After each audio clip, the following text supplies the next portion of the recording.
Hi, I'm Niki, the Obsessive Bookseller. Welcome to my channel, and welcome to the final episode of our Project Overhaul Challenge.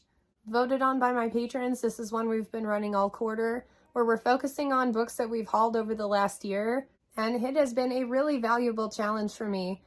Not only have I read some amazing books, but I also had to get real with myself on how many books that I'm bringing in that I actually don't want to read when it comes down to it. I'm like, oh yeah, that'd be cool to own. Maybe I'll want to read it one day, but I should probably only be buying books that I have intention to read within the next, 5 years or so, because otherwise I'm just taking up a ton of space. So since this is the last episode, my patrons voted on the next challenge, and it will be Genre Deep Dive Challenge. That one should be a lot of fun. In any case, I want to wrap up how this challenge went for me, to show you all the books that I read for it. So first of all, let's talk about the book that I drew at the end of the last episode, Mickey 7 by Edward Ashton. This was a really quick read, which is good because I was swamped with Ruin of Kings from the pick before, so I needed a quick win at the end of the wrap-up. This was a yellow piece of paper when it came to the drawing, so I wasn't dreading reading it, but it also wasn't one that I was super eager to get to. So the thing about the book, when I went into it, I was expecting it to be a little more clever, kind of like a John Scalzi, a little cheekier.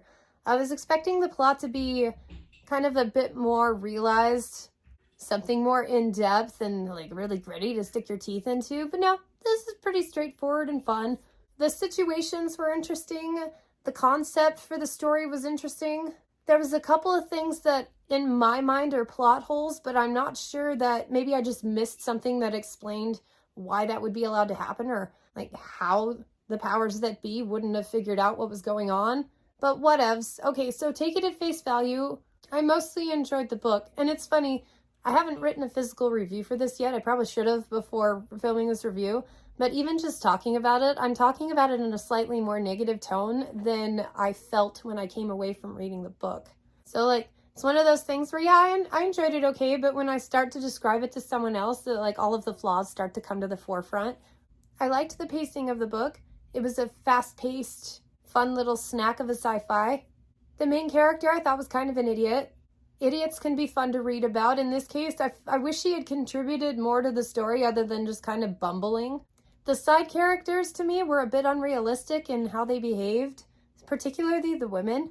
The overall plot was interesting. Like I said, I had a couple of issues with things that I'm I don't know if that would work or not. It shouldn't work. Maybe he described it, maybe he addressed it and I just missed it. It's totally possible. But overall, I came away from the story being okay. But a couple of kudos with concept. There were some cool things going on in here that I would like to see expanded on. I'm not opposed to reading the second book. I'll probably pick it up if it comes up for one of these challenges or something. So I did like it. I probably won't go see the adaptation because I hear it's being turned into something. Overall, coming in at a 3 out of 5 stars. I liked it. Not much substance there to discuss, but a fun read nonetheless. And a few other books you might like. The Martian is the one that I think would be the most comparable. I haven't read it. I've seen part of the movie, but I hear just every time I hear Mickey 7 discussed, they usually mention oh yeah, if you like The Martian, you'll like this one. And from what I know about that story, because I know way more than I wish I did, that first person, it's actually kind of funny if you read the book hearing me say that, the first person's perspective, because he's a duplicate, whatever.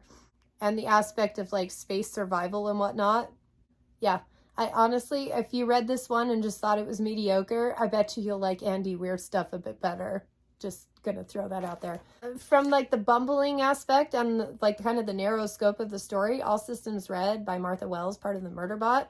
In fact, the newest one, System Collapse, which was kind of underwhelming in my opinion, was actually a lot like Mickey 7. You just take out the duplicate cloning aspect or whatever. But if you like cheeky aspect, but with a character who has a little bit more intelligence, All Systems Red is a good place to go. I mean, I didn't totally hate the guy's MO in there. I just didn't like him. But it was at least a consistent character. I felt like it was well thought out in what type of person would sign up for a job like this. So it was consistent in that regard. It was just a little weird, whatever. But anyway, I think you'll really like this one if you enjoy the types of stories that Mickey 7 is. And then the other one that came to mind was The Forever War by Joel Hadelman. This was another one I was a bit disappointed in. because like you've got this really cool world building all up front. I really wanted to spend more time with that. There was some cool like alien world stuff in there that I wanted more time with. Hopefully we'll get that in the second book. And then it just goes off into this long like interpersonal kind of distance from the rest of the plot a little bit. Single character exploration of a character you really don't give a crap about. And then it'll come back at the end and kind of bring it back home again, whatever. So I don't know. I know a lot of sci-fi people really love Forever War, but that one was just like a 2 or 3 star for me as well. So if you like that one better than me, you might like this one better than me too. Okay, now I want to talk about all the books that I read for the challenge. Okay, I think it would be fun to kind of like rank and rate everything that I read for the challenge to see what the winner of the overhauled challenge was. Now, for the actual like drawn portion of the challenge, I read 5 books. And then additionally, on top of that, just of my own accord, I read 7 more. So 12 books were completed for this challenge. Without the challenge, I probably would have only read maybe the 5. So that was pretty good. So starting by order of the books that I read, Howling Dark by Christopher Rocchio. One of the coolest books I've read this year so far. I think I'm landing at a 4.5 out of 5 stars. So that one's getting rated pretty high. Memory Called Empire.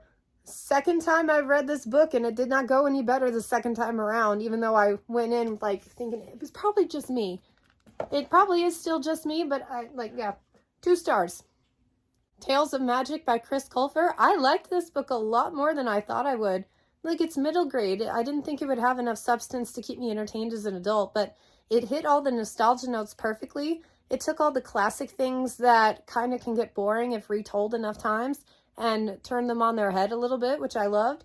And a really good message about like self-love and acceptance in a kind of a harsh world. So yeah, really like this one. I'm thinking like maybe 4 stars. Yeah, 4 stars.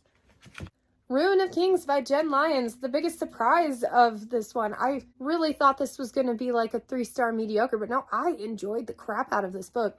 I'm thinking like, okay, where do I put it? So Howling Dark had more wow factor and kind of better character profiles. So I'm thinking they're both, if anything, this one would be rounded up to a 5 and this would be rounded down to a 4, but they're still at like 4.5, but I think that's how I'm going to leave them. And then finally, Mickey 7 by Edward Ashton. Okay, this feels a little bit like blasphemy, but like, did I like it better than Memory Called Empire? I think I did. I think I barely liked it a little bit better than Memory Called Empire. So for the challenges, this is my ranking. Now, here are the books that I read beyond the challenge. So, Time of Blood by John Gwynne. It's the Of Blood and Bone trilogy. It's the second like set of books after The Faithful and the Fallen, which I have up here. Now, I'm not, for some reason, I'm not into these as much as I wish I was. I don't know what is missing for me or what the difference is. But I'm like, this is just a 3-star book for me. And that sucks. Sucks. Like, what is wrong? But very clearly goes, like, kind of right in the middle. 16 Ways to Defend a Walled City by KJ Parker. Solid 5-star read for me. This was hysterical. And it had enough deep moments where it wasn't just funny or stupid. It was the perfect combination of everything. I love the creativity of the voice, of the writing. Like an inconsistent storyteller and one who kind of messes up pronouns here and there. Like, it's written as a true, like, from the perspective of this bloke trying to convey his story.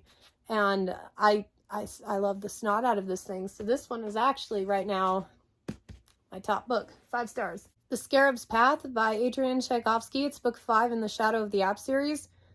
At the moment, the first book is on a pedestal. Absolutely love that one. And then the next 3 were just okay. This one, I think, was my favorite one since the first book. And I think it's coming in at a solid 4 out of 5 stars. I like the direction of the story. I like that we're not dealing with the conflict that was in the first 3 books. We've kind of moved on to some other cool world building stuff. So, yeah, probably right there. Okay. I read 2 books back to back in the same series. Look at me. So, Combat Codes and Grievar's Blood. One of my new favorite set of books. I love the first book a lot more than the second one, but they were still, like, awesome. Okay, so 4.5 out of 5 stars. I really love this book. I'm thinking Yeah, that seems right. And then Revar's Blood was still good,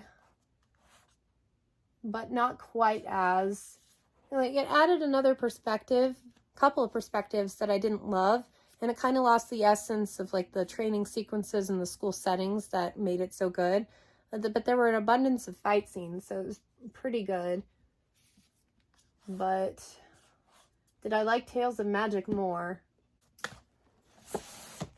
Just going with my gut on that one. I'm not sure if it's right. Okay. Demons of Good and Evil by Kim Harrison, book 17 in the Hollow series.